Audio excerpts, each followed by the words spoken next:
Welcome to the First Cut Podcast. I'm Rick Gaiman, and this is your Shriners Round 3 recap preview for Rounds 4. And we're going lightning style again this evening. And joining me to break it all down, it's Mark Immelman. Mark, there's moving days on Saturday, or there's moving days on the PGA Tour, and then there are moving days at the Shriners, and you better have some birdies in your back pocket. Yeah, it's the same thing as what you would see at a Waste Management Phoenix Open or any of these desert type courses. La Quinta, for the American Express, you got perfect weather, you got perfect golf courses, like playing golf in a dome. And when you get to the golf course, it's like, okay, I've got to be at least like 5 or 6 under to make some sort of mark on the leaderboard. And it was just more of the same today.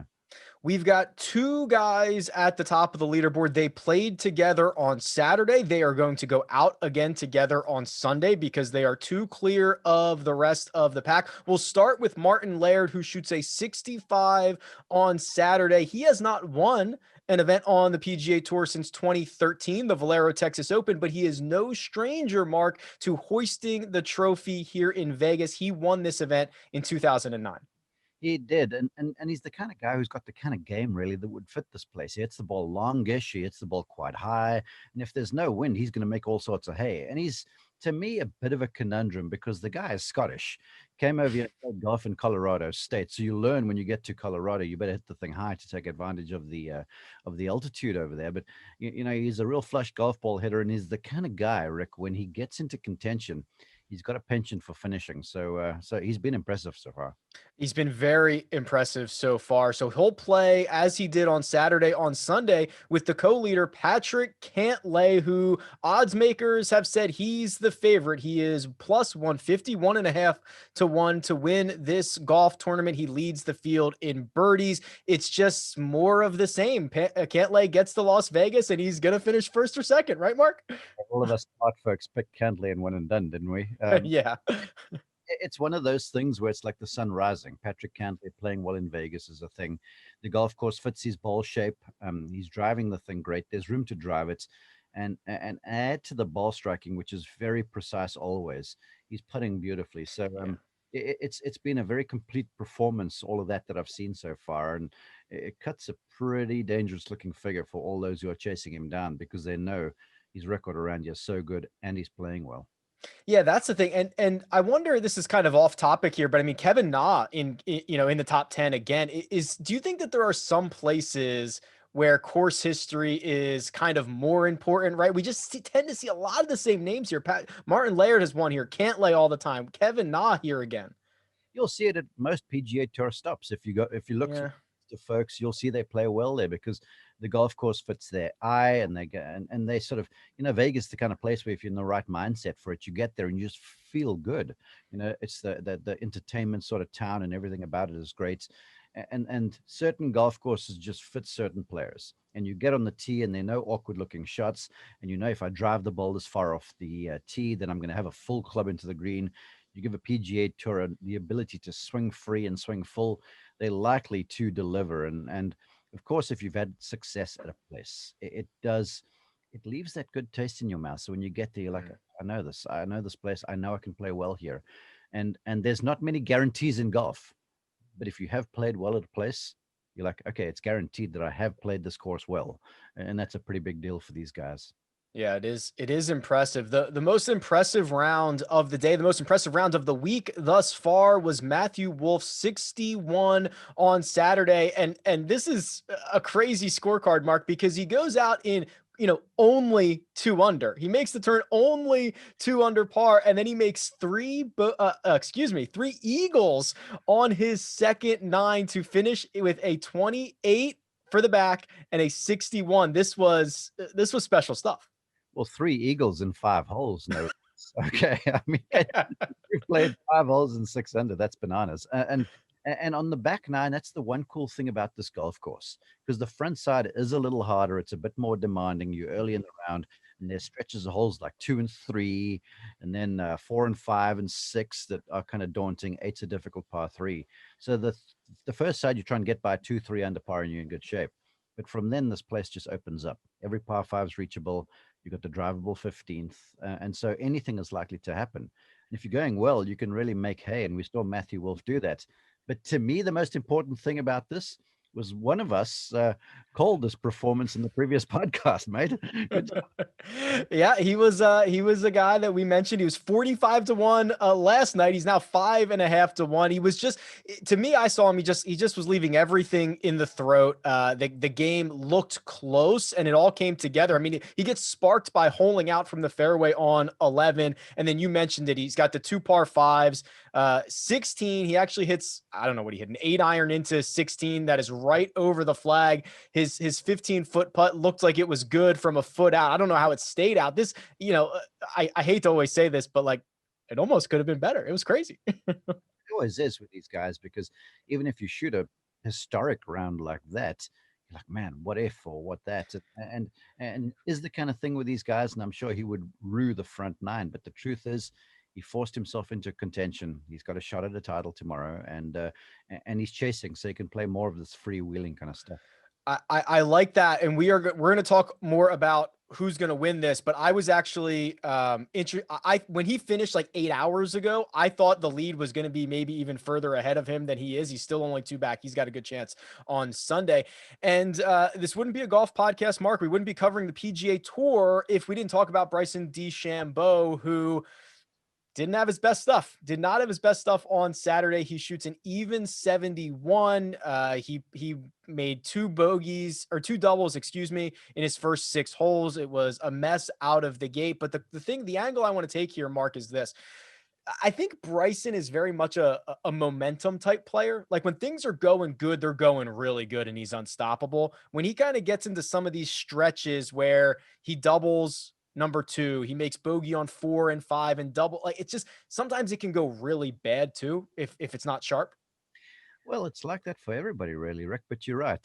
Today, I would call Bryson's thing. Mama said there'd be days like these happen when you don't want them to. And the start was just downright horrid. I mean, when I switched on scoring to have a look before the broadcast, I thought I had missed something because I was scrolling down and I didn't see his name. And then I look back down and I see that start. But credit to the man, he plays his last 11 holes, I think, with 6 birdies. So he's birdied half of the final few holes that he played. Now, he's going to have to do something miraculous tomorrow to win. But the truth of it is that everyone has days like this, and it just sort of happens. The thing I think that Bryson is still learning is he's still really learning Bryson, and all of us are sort of labeling him too quick, like he's this guy who's changing the game, and he's this guy that when he gets to driving it well, he's just unstoppable. Everybody's stoppable. I mean, I saw a guy with a driver in hand on the first few holes, just fighting a wide right, and all of a sudden that was quickly left. And for Bryson, who's sort of dialed his swing pretty well, that's a tough place to be mentally. And this is, I think, where the rubber still needs to meet the road some, because to your point, when he's able to just hit it hard and they're going where he's wanting, I mean, it's a recipe for success. But you've got to be able to gear down, sort of finesse your way around the golf course at times, and maybe not play with your fastball. That's what the greats in baseball do. Yeah. Greats in all sports do. So I think that's where Bryson still has got a little development to go. But look, I mean, the guy's 13 under par. He hasn't played golf since the US Open. There's been a bunch of celebrating in there. It was a misstep today, but he showed some class to bring it back. So I think there's still good stuff on the horizon there. If you think he's got something miraculous on Sunday, he is 66 to 1 to win the Shriners. Let's move a little bit further up the board. Mark, Patrick Cantlay, as mentioned, he is your favorite. Odds makers think he's the guy who's going to win the golf tournament. Martin Laird, 4.5 to 1, and that pesky Matthew Wolff, 5.5 to 1. So let me ask you this, Mark. I guess it's two parts. Who's going to win? And then also, we've seen low scores all week. How far back is too far back? Yeah, that's a good question. We were sort of talking before we went online with this, and in all the years I used to cover this event for radio, it always seemed that I didn't have the final group, and I had the winning call. Mm. And so it's like the chasers always went out and did something special, posted, and then survived, or at least got into a playoff. And so the chase pack was able to sort of chase guys down over the last few years. I know Cantlay did the first time he won. I know Kevin Na did.